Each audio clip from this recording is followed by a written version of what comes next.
that's a constant bundle over the circle, that the surface itself doesn't change as you go around the circle, but the sections could do some interesting braiding as you go around the circle. So you could get this sort of surface braid or surface knot. And you want to attach invariants to pictures like this. So this is what the cohomology is going to be measuring, and this is why a lot of people care about it. And some interesting combinatorial structure that's around is that you have an action of the symmetric group that renames the points. So the points are labeled 1 through n. And by renaming them, you get an action on the space MGN. In turn, that gives you an action on the rational cohomology. So you have really some interesting representation of the symmetric group on this cohomology. And a long-standing problem is to understand this representation. So to understand a symmetric group representation could be to give its character, maybe presented as a generating function or a symmetric function, which would be giving us information about bundles. So this has been done in genus 0 and in genus 1 by work of Getzler in the 90s, where he gave essentially a generating function for all the characters presented as a symmetric function. So we know what happens in those low genus cases. And now we would like to be able to say something about higher genus. So let's focus at some fixed genus that is 2 or more. And I'll tell you what we know in that case. Any questions so far before I go into that? Okay. So first is, if we go to very high degree of cohomology, there isn't actually any cohomology there. So by work of Harrer in the 80s, the space MGN has finite dimension, and its cohomology stops after when the cohomological degree is bigger than n plus a constant. So don't worry about the constant. What's important here is that the dimension grows like n, and there's no cohomology above that range. And so that's what happens in high degrees. So when the cohomological degree is big compared to n, and in low degree, meaning that the cohomological degree is small compared to n, you have work of Rita Jimenez Roland from about 10 years ago that asked the question, what if I fix a cohomological degree, fix j, and let n change, let n grow? So you have a sequence of SN representations, and what she found, there's a phenomenon called representation stability. So if you know representations of the symmetric group, this would be meaningful for you. When you take these representations and decompose them into irreducibles, then the Young diagrams that show up, so the irreducibles are labeled by partitions, and the Young diagrams that show up are always of the same form. There is a finite list of partitions and multiplicities that if you want to know what is the 100th representation or the 1000th representation, what you do is you take one of these partitions, you slap on a very long first top row, it becomes a partition of n, so it gives you a representation of Sn, and you take that with some multiplicity mi. And the important thing here is that these lambda I and mi don't depend on n. So it's the same lambda I and the same mi for all n. So essentially, it's a finite calculation. If you calculate this for one degree, then you know what it is forever for all the later SN representations. And this happens. This sort of stability kicks in at a range when j is about n over 4. So there's again a constant, but n over 4 is the range where this happens. So you can draw this diagram of the cohomology. So you have here the number of points is growing on the x-axis, and the cohomological degree is the y-axis. And for every n, let's say for 4 points or 100 points, you have the cohomology in this strip, where we know that by Harrer you have no cohomology in this in this range above a line of slope 1. And you have stable cohomology below a slope of a line of slope 1/4. So you can sort of say that the shaded areas are understood, and then that leaves about 3/4 of the cohomology that we don't understand. And I've heard people refer to it as the dark matter problem.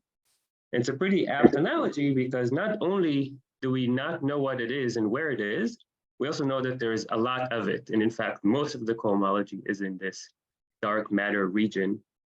And one of the ways we know that is because of an Euler characteristic calculation due to Herrer and Zagier that compute that the Euler characteristic of MGN as an orbifold is up to a constant. It's an explicit constant that they calculate, but I don't want to worry about this constant, is about n factorial, or something slightly bigger than n factorial, with a sign either +1 or -1, depending on parity.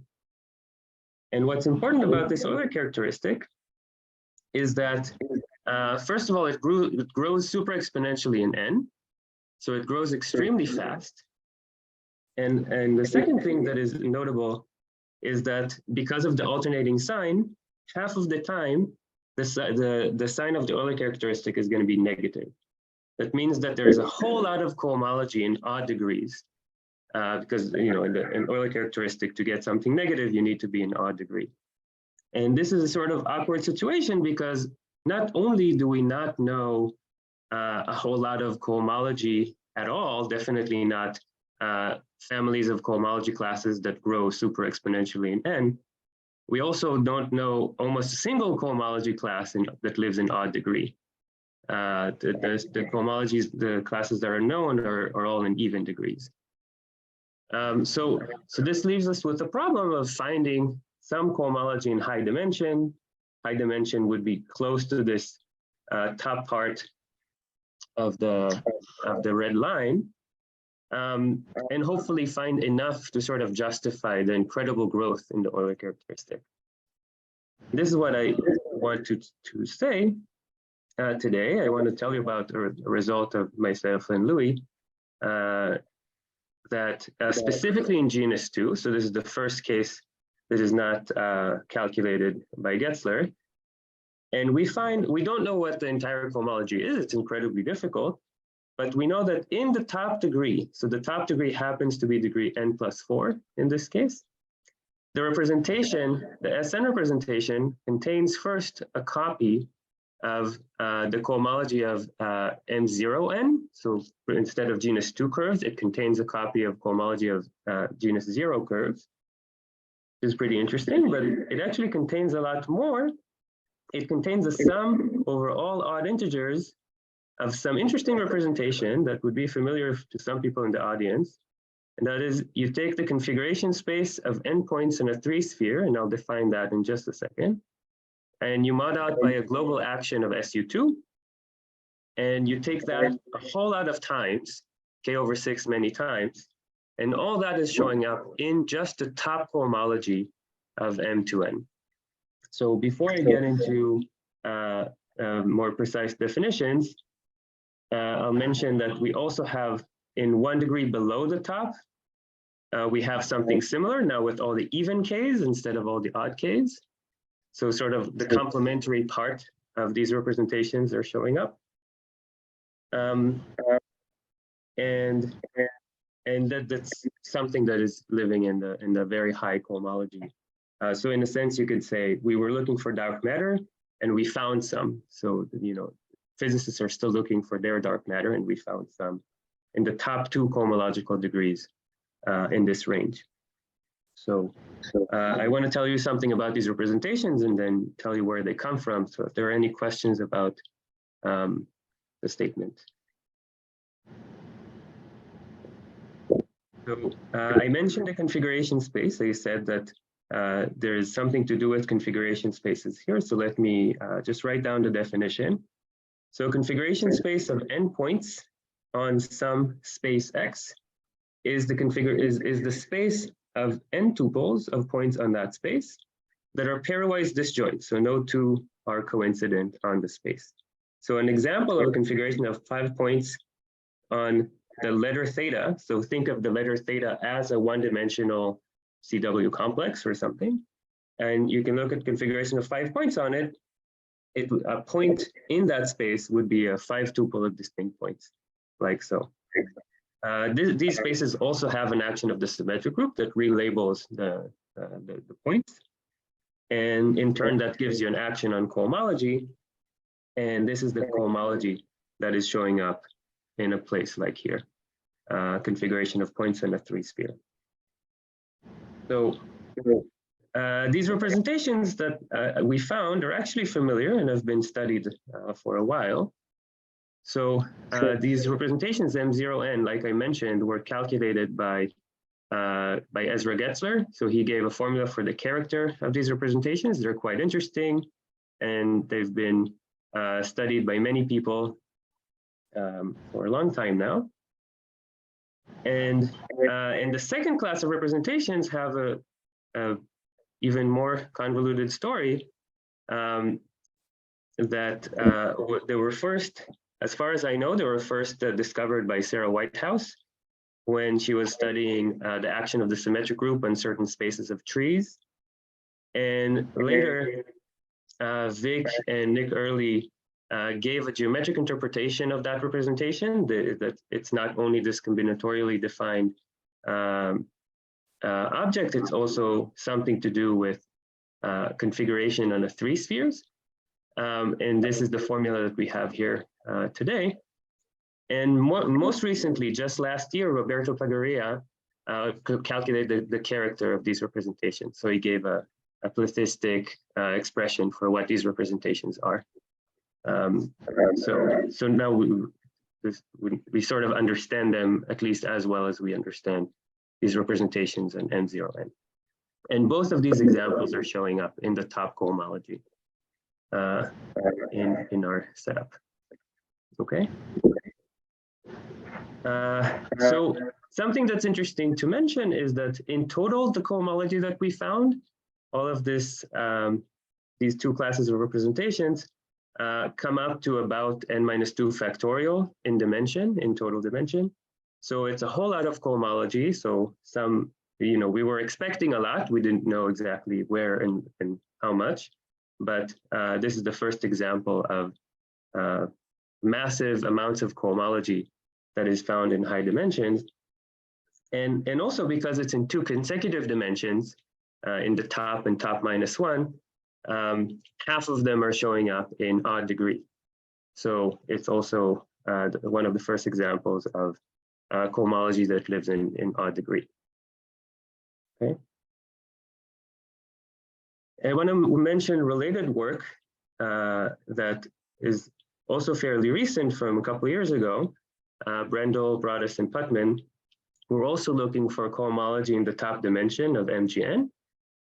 And they couldn't quite get there, but what they found is that if you introduce something called level structure, so for elliptic curves, this is familiar, you can think about elliptic curves with level structure.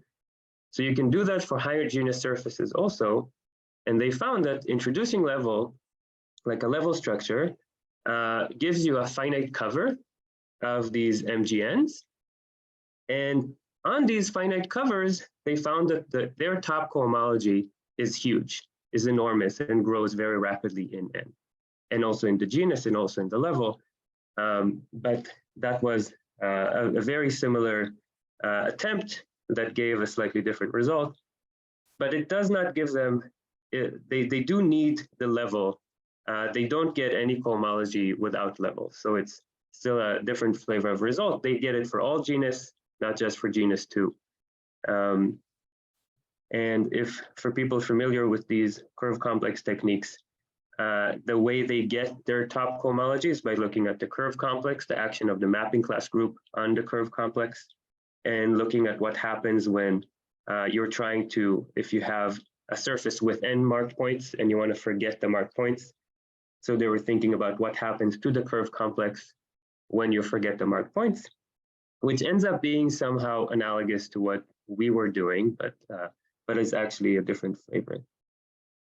Okay, so any questions about that? I'll swap slides, but you can still look at it on the left. Right. So now we have that in the cohomology of M2n, genus 2 curves, we have cohomology of M0n.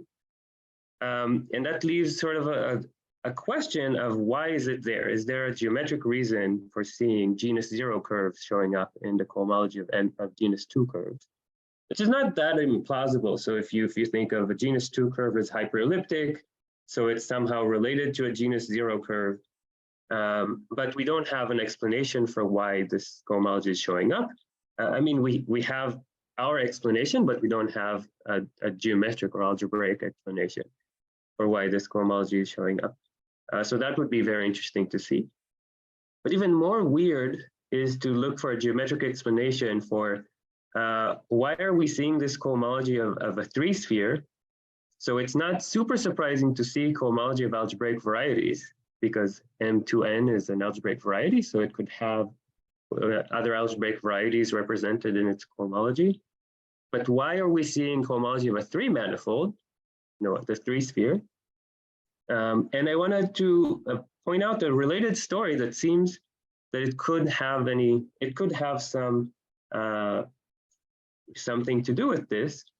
A very similar thing was discovered by Trevor Hyde a few years back. And he was looking at statistics of taking a random polynomial of degree d over a finite field and factoring it into irreducibles. And you want to do statistics on how many times you see a factor of, how many times it is divisible by an irreducible of degree 3 or irreducible of degree 5. And he found that statistic of, expected factorization type is directly calculable from the character of the SN action on configurations on R3, which was a big surprise. He sort of found it using symmetric functions and playing around with the combinatorics. But it was a sort of strange thing because, if this was configuration of points in C, C is the affine line. So you can say, oh, there's some trace formula, Grothendieck-Lefferts trace formula. The fixed points of Frobenius have to do with the count of the fixed, the number of fixed points. But seeing R3 doesn't make a lot of sense. Like, that's not an algebraic variety, and it's not. It was this mystery for some time, and then a few years ago, Dan Peterson and Phil Toftison explained exactly geometrically what's happening, and the explanation is pretty interesting. They said it's true that configuration space of endpoints in R3 is not an algebraic variety, but it's homotopy equivalent to the space, I'll say space in quotes, of polynomials that whenever whenever they have multiple roots, those roots come with an internal linear ordering. And that space is not actually a space, it's not a variety, it's actually an Artin stack. And this Artin stack, when you look at its analytification, like its realization over C, it's homotopy equivalent to configurations of points in R3. So that was the explanation, and doing point counting, doing like the Lefferts trace formula on this Artin stack gives you the relationship that Hyde found between these things. So now in our situation, we have something pretty similar because we have configurations of points on the 3-sphere, but they have a global action by SU2. And if you remember, SU2 is homeomorphic to the 3-sphere. So you can use the SU2 action on itself to move the last point to the North Pole. And now that it's on the North Pole, you have endpoints in the remaining R3. So the space configuration of points on the 3-sphere mod SU2 is the same space as what Hyde was looking at, what Trevor was calculating. It's the same cohomology, but now instead of having an SN action, it has the action of SN plus 1. So we're seeing the same strange representation showing up in the cohomology of M2n, and it would be great to have a geometric explanation to say, oh, you know what, it's coming in because there's some relation to this Artin stack, but with this larger action. of Sn plus 1 instead of just Sn. But we don't know any explanation of that flavor, so it would be great to find one. Okay, so I copied the theorem here again. And what I want to do for the rest of our time is to say how we find this cohomology, where is it coming from, and to tell you about the tools that go into it. And the tools pass through tropical geometry, and then lastly, configurations on graphs. So before I do, are there any questions? Any comments? Yeah, I can't, you're muted, I can't hear you. Oh, I should be muted because I'm close to the I can hear you now. Yeah, I'm wondering in this theorem of Peterson and Tosteson, the third coordinate, is it related? I have a very naive guess. Is it related to the ordering of the roots? Yeah. It's exactly right. They're projecting from R3 to R2. So they get a configuration of points in the plane, and the last coordinate just serves to give an internal ordering. Whenever multiple points lie over the same point in R2, then you can look at the third coordinate as ordering them. Yeah, okay. That's right. Great. Okay. So we want to look at the cohomology of this M2N, and the second part of the talk is going to start breaking the problem down. We're going to be breaking the problem down through looking at the weight zero part of the cohomology and using tropical geometry to understand it. And I want to introduce a couple of reductions so the entire cohomology is big and complicated. I don't want to think of the entire thing. I want to sort of do a divide and conquer approach. Is there a comment? Oh, okay. Great. No, updating yours. I was checking whether you're updating your screen, but it worked. Okay. Right. So the first reduction I want to use is I want to use Poincare duality. So we're interested in very high dimensional cohomology of MGN, and MGN is smooth as a stack, but still it satisfies Poincare duality. And that means that very high dimensional cohomology of MGN, very near the top, is dual to low dimensional cohomology with compact support. So from now on, I just want to talk about compactly supported cohomology, and low degrees now correspond to what would be high degrees in ordinary cohomology. That's the first reduction. And the second reduction is to still use the fact that MGN is an algebraic variety. So it has a mixed Hodge structure. And the important part of the mixed Hodge structure that we want to use is the weight filtration. The weight filtration on the ith compactly supported cohomology is descending filtration of subspaces, where the largest one has index I and the lowest one has index 0. And that is associated to the ith compactly supported cohomology.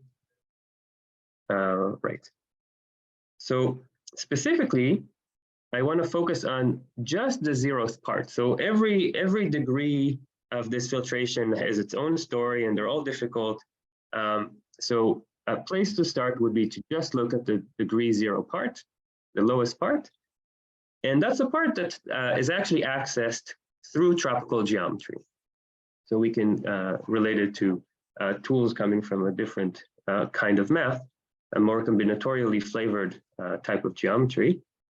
And specifically work of Abramovich, Caparaso, and Payne, and more recent work of Chan, Galatius, and Payne, give a description of this F0, of just this lowest piece of the weight filtration, using certain graphs. And these graphs, if you're familiar, they're called tropical curves. And a tropical curve is, if an algebraic curve is a Riemann surface, is some two-dimensional real manifold. A tropical curve, an abstract tropical curve, is a metric graph. So it's in analogy a sort of more a combinatorial analog. It's a metric graph.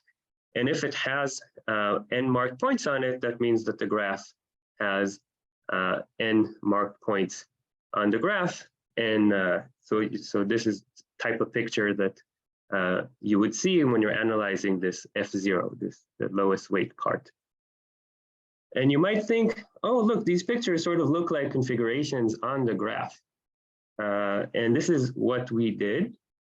And indeed, in genus 2, we proved the following. So with Kristen, Melody, and Claudia, we proved that there is an SN equivariant isomorphism. So it's a description of the SN representation that this bottom weight part in the ith compactly supported cohomology is described by the following thing. I'm going to read it out piece by piece. So first, it's the I minus third. So you need to drop 3 degrees and look at the compactly supported cohomology of configuration space on the theta, the letter theta or the theta graph as an actual topological space. So this sort of thing, where you would twist it by a certain sign representation that I'll explain about in just a second, and take invariance for the action of the automorphism group of the theta. And this automorphism group of the theta graph has a very explicit description. So you can either swap the 2 vertices, so just reflect the graph, or you can permute the 3 edges. So that gives you an S2 times an S3. And the sign 3 here is the sign representation of the S3. So you take this representation of the automorphism group of the graph, you twist it by this sign, and you take invariance. What we prove is that would give you the weight 0 part of the cohomology of M2N. Okay, and this is coming from this reduction to tropical curves. I won't get into the details of how we do that exactly, but hopefully that's believable. And this is actually a useful description because it lets us calculate on a computer these representations of Sn for all n up to 11. And we get much further than was possible with other techniques. For example, we compute that the part that is contributing to the top cohomology of M211, so that the largest thing that we calculated, has dimension about 850,000. And we don't just get the dimension, we get the entire character. I can write down the character for you. In the previous version of these slides, I had I listed out the character and then I removed that. But we have it on our paper if people want to see huge character tables. You can find that. And before this description, it was, I think, not even the dimensions beyond n equals 8. People did not even know the dimensions of these representations. So now we just, not only the dimensions, we know the characters, and we have a whole lot of data to look for patterns within. Okay, so that's the story for genus 2. In higher genus, if you were trying to do this in other genera, a work in progress, me with the same group of authors, we already have the proofs. It's going to take us a few more weeks to write everything down. But something that we prove is that the same analogy, so the weight 0 part of the compactly supported cohomology of MGN, instead of being computed by a single graph in the configuration space on that graph, you need to build a graph complex. You need to take several graphs all together and make a complex out of them. And specifically, you take all 2 connected graphs of that genus. So let's say if you're in genus 2, so the theta graph has genus 2 because its first Betti number is 2. In genus 3, you would take graphs with first Betti number 3. And a 2 connected graph is a graph that cannot be separated by removing a vertex. And so you take all these graphs and you make a complex out of them. And as an example, in genus 3, there are exactly 4 graphs that are 2 connected. And you'll notice that removing a vertex from any one of these graphs does not separate them. And any other graph of genus 3 would be separable by removing a vertex. So you make this little complex where the differentials in the complex are given by alternating sum over ways to contract an edge. So if you take the complete graph and four vertices and contract an edge, if you contract this edge, for example, you're going to get this graph. So you make this complex for every one of these graphs. I put this in quotes because the complete formula would be a little bit messy. For every one of the graphs, you take its compactly supported cohomology of configuration space, you twist it by a certain sign representation, and you compute invariance for the automorphism group of that graph. So it's exactly the same formula as you see here, except that the formula for genus 2 is simpler because there is only one graph that is in genus 2 that is 2 connected. So, so if the other graph in genus 2 that has 2 vertices is the barbell, and that's not 2 connected, you can remove an edge. If you remove a vertex, it separates the graph. So that's why the genus 2 case was just in terms of configurations, single configuration space. In general, you would have 4 configuration spaces of graphs, and for each one, you would need to understand how the automorphism group of the graph acts. Nir, can I ask, what are the maps between the configuration spaces? You can ask, but I would like to defer this. Okay, all right. Yeah. Yeah. I have an answer for you, but it's going to disrupt the planned flow. Right. So this is restating the problem, as if you want to understand this weight 0 part of the cohomology, you need to take a graph, compute its compactly supported cohomology of its configuration space. It would have 2 commuting actions. On the one hand, it would have Sn acting on the points, relabeling the points. On the other hand, it would have the automorphism group of the graph that's rotating the graph around and taking all the points along with it. And you want to understand how to decompose this compact support cohomology with these 2 actions at the same time. And you need to do that for every graph or for every 2 connected graphs. So it might seem like a completely impossible problem. How are you going to do this for every graph? How would you even do it for 1 graph? But it's actually not so bad. And that is the topic of the 3rd part of the talk, which is configurations and graphs. And I emphasize that it's with compact support because if you have thought before about configurations and graphs, you know it's incredibly difficult. The cohomology of configuration space of graphs is very, very difficult. And the cohomology with compact support is actually nothing like that. It's much simpler and much better behaved.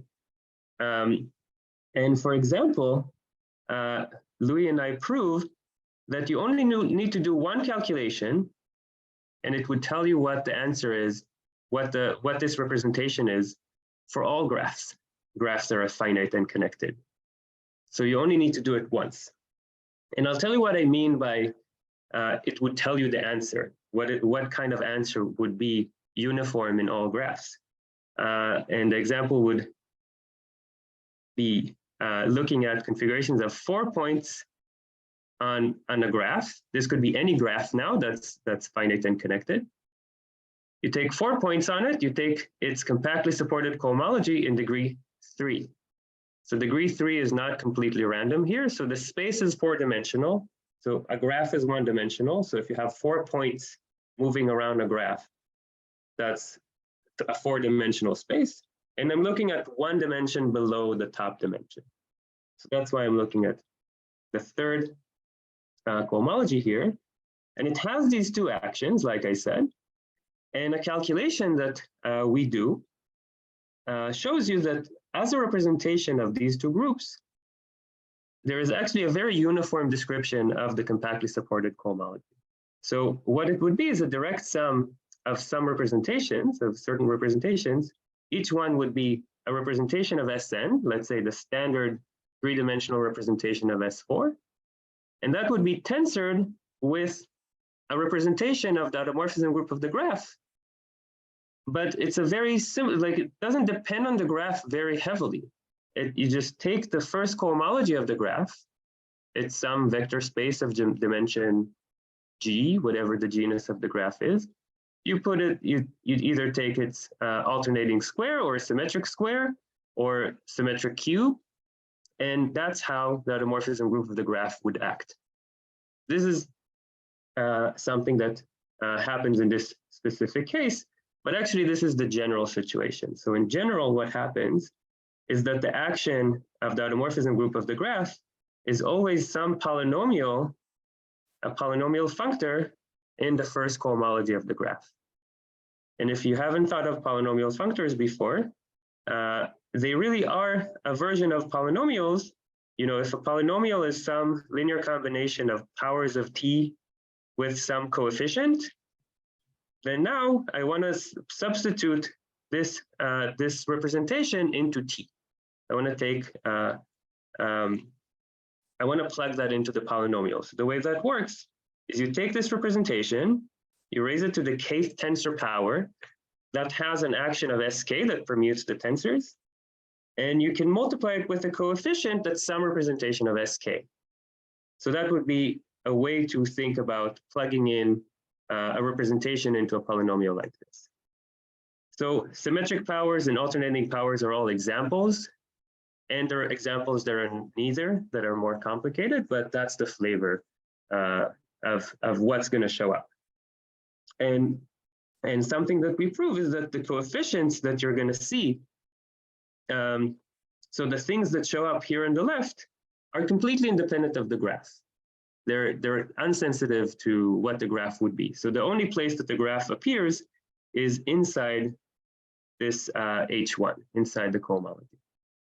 So in that sense, the answer is uniform.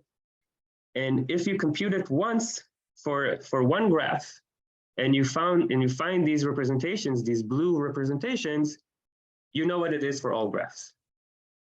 Okay, and this is what we actually do. Any questions about the statement?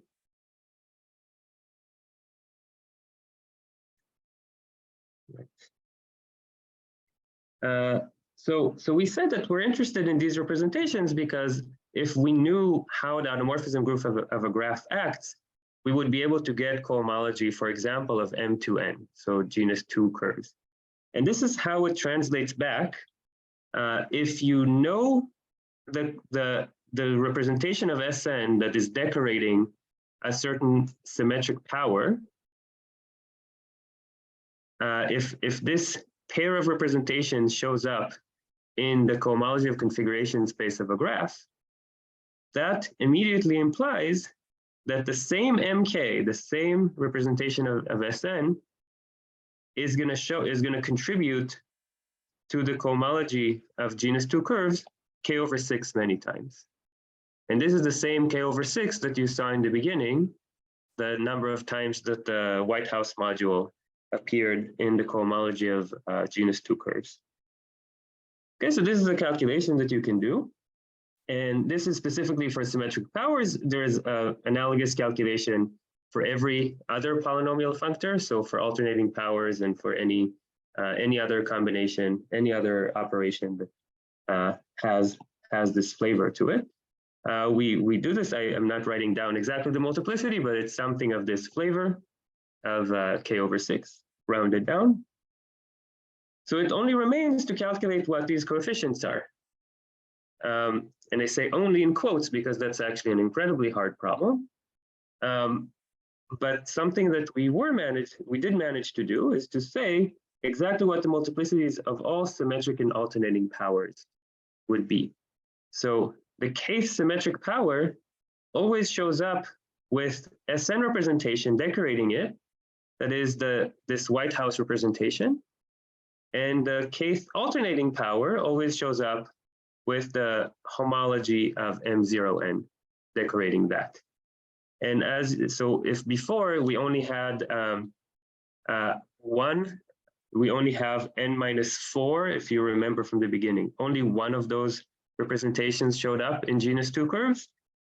In the cohomology of configuration space, we see all k's are represented, and each one is represented decorating a different, either symmetrical alternating power. So they're showing up in this sort of pretty symmetric formulation. They're like parallel sides of a story, and all of them are represented. So this is only in, sorry, so this, I didn't say, this is only in the top dimension of the configuration space. So if, like I said, configuration space of n points on a graph is an n-dimensional space. And this is what you see in dimension n, so in the top dimensional cohomology.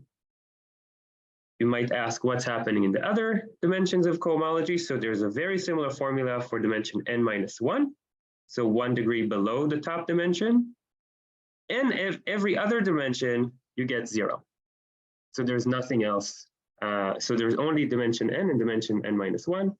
And we know how many times the sim and the alternating powers are showing up in both of these.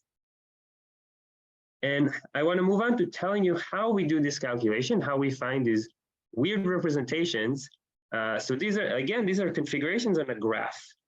And it's pretty strange, or should be unexpected, to see the cohomology of genus 0 curves or configurations on a 3-sphere showing up in configurations on a graph. And I want to explain where it's coming from. Before I do, I want to pause for questions.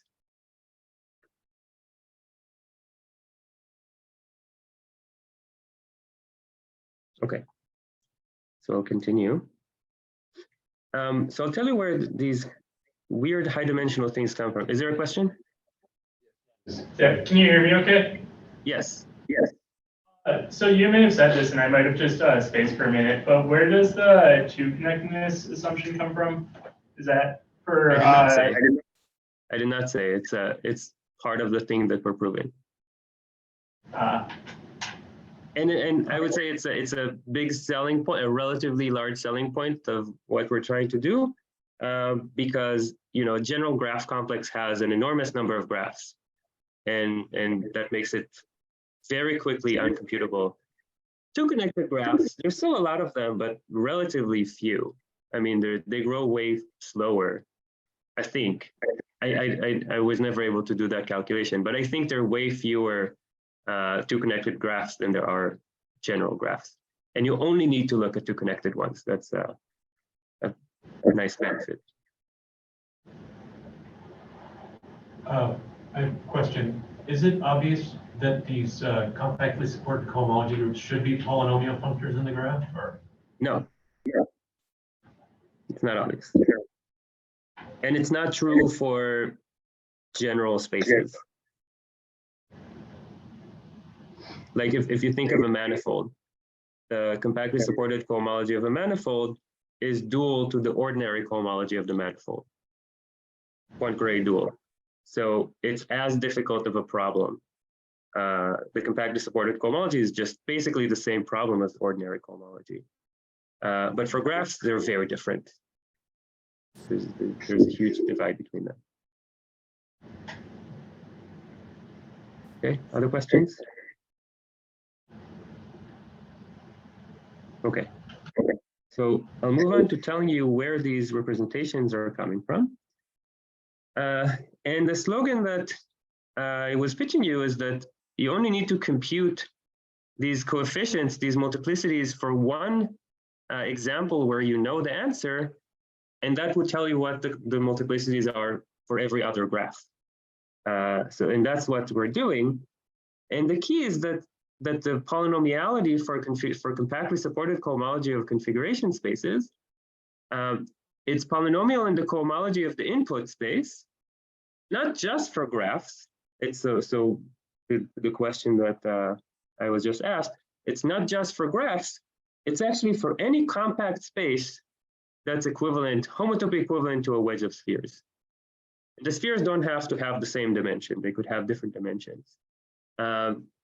And graphs are an example because for every graph, you can pick a spanning tree and collapse the spanning tree to a point. That would show you that the graph is homotopy equivalent to a wedge of circles. But there are many other examples of spaces that are equivalent to wedges of spheres. For example, a TITS building. So there are spaces that are famously homotopy equivalent to wedges of spheres. And if you want one of them that would be compact, maybe you would start with a finite general linear group, a general linear group over a finite field. So those are spaces that have this property, and this polynomiality would apply to them.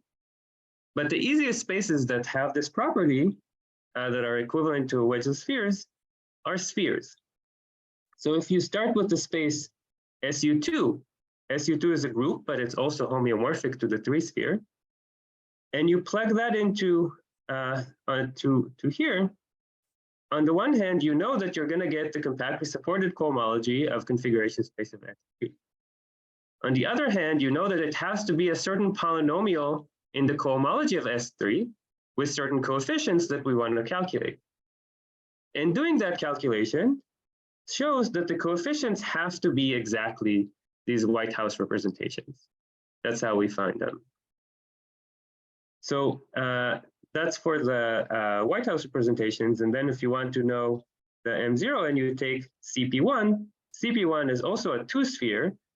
And the same calculation is showing you that the coefficients have to be the cohomologies of configuration space of endpoints on S2 modulo Mobius transformations, but that has another name, that's M0n.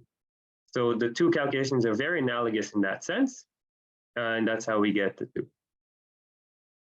And I just wanted to mention that one of them contributes to symmetric powers and one of them contributes to alternating powers because of graded commutativity. When you take the cohomology of the top cohomology of a sphere, it's either in even dimension or in odd dimension. So when you're commuting it past each other, like when you're commuting copies past themselves, they either commute or anti-commute. So that's why half of them contribute to even and half of them contribute to odd. So I'm almost done. I just want to end with posing this as a problem. So now we know the coefficients that decorate either symmetric powers and alternating powers, and they're very interesting representations that have been studied for a long time. But okay, combinatorial question, what are all the rest of them? So now if I give you another polynomial functor, I ask, what is the coefficient, what is the SN representation that's decorating it? And if symmetric and alternating powers are an interesting enough setup, all of these should be interesting, and all of them should be considered as generalizations of the cohomology of M0n and the cohomology of the Whitehouse and these Whitehouse modules. And I'm posing this as a question, what are all the rest of them? And we actually did a computer calculation. We have character tables for all n up to 10, which might sound like, okay, great, so we can start proving theorems. The problem is that here's one of these tables. I don't know if zooming in would help. Can you see this? So this is one of these tables. It's this enormous mess of characters that we don't know how to understand. And I highlighted the blue highlighted representations are all the rest of them, the ones that are not explained by symmetric and alternating powers. So I'm pretty proud of this because it's a relatively small proportion of them that are not understood. Symmetric and alternating powers do account for a vast majority of the representations that we see, but there is this remaining part that we don't understand and we would love to have a better understanding of. And there's a ton of patterns to be found, and surely there's some geometric interpretation of what they mean in the same way that these Whitehouse modules have a geometric interpretations, and we don't know what those are, and we would love to know. So with that, I thank you for your attention, and I am ending by saying that we found our black matter, the dark matter. So that's it, thanks. Just in here for your question.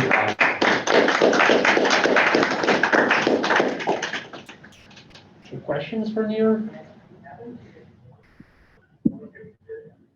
I have a question. Do you understand it right that when you take the simplest graph, you take the simplest graph with a fixed genus, nevertheless? So for when you study Riemann surfaces, algebraic curves of genus 2, this is why you're taking this theta graph.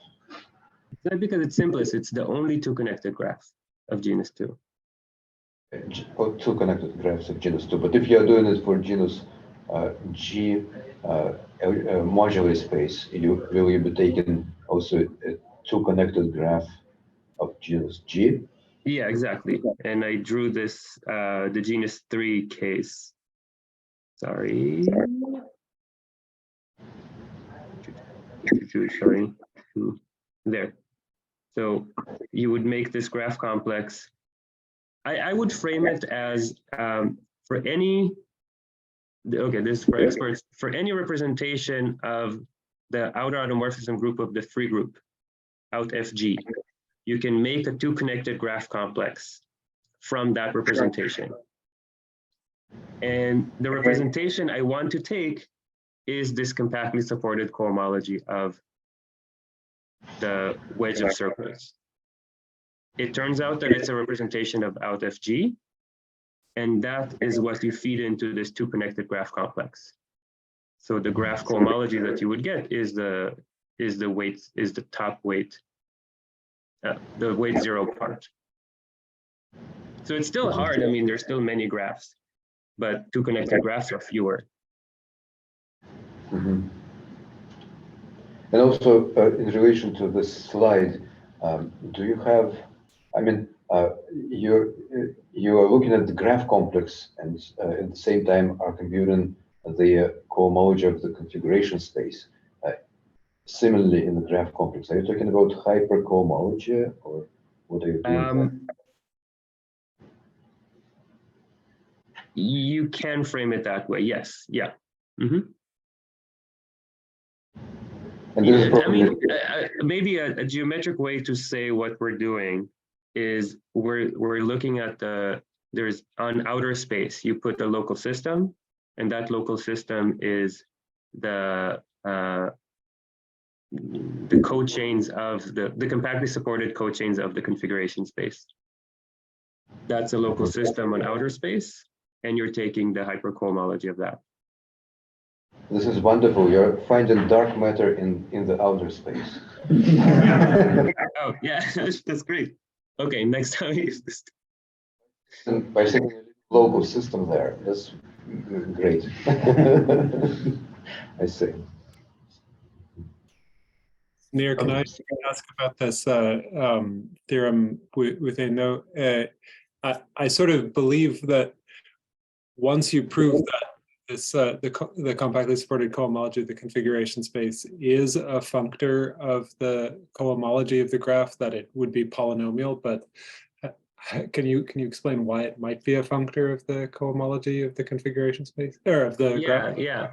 I love this point because there are so many people who have been thinking about configuration spaces for a long time and somehow never thought of them with compact support.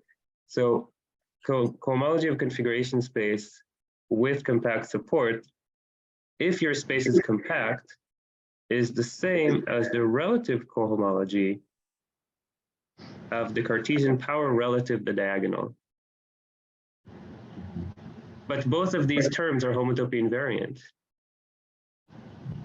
So the entire compactly supported cohomology is homotopy invariant. That's great, thank you.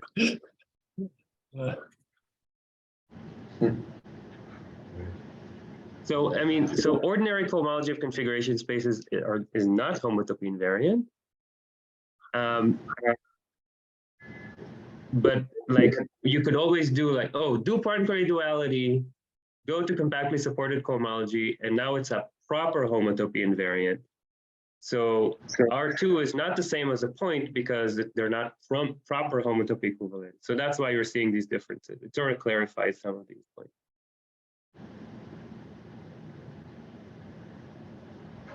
Yeah.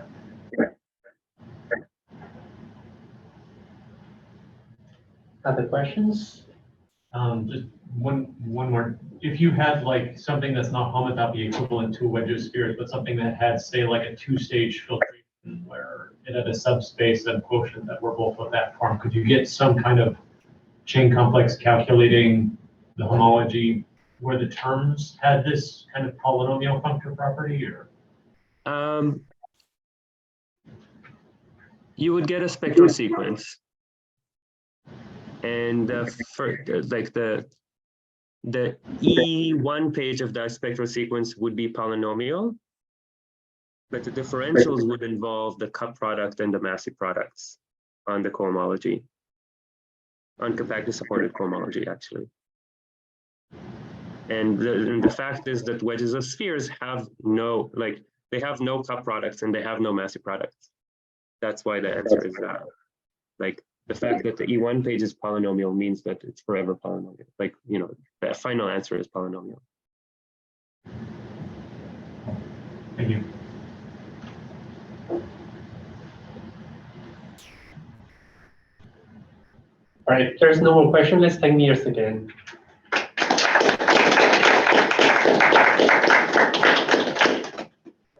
Thanks for having me. Is there a way to like hang out and socialize or something?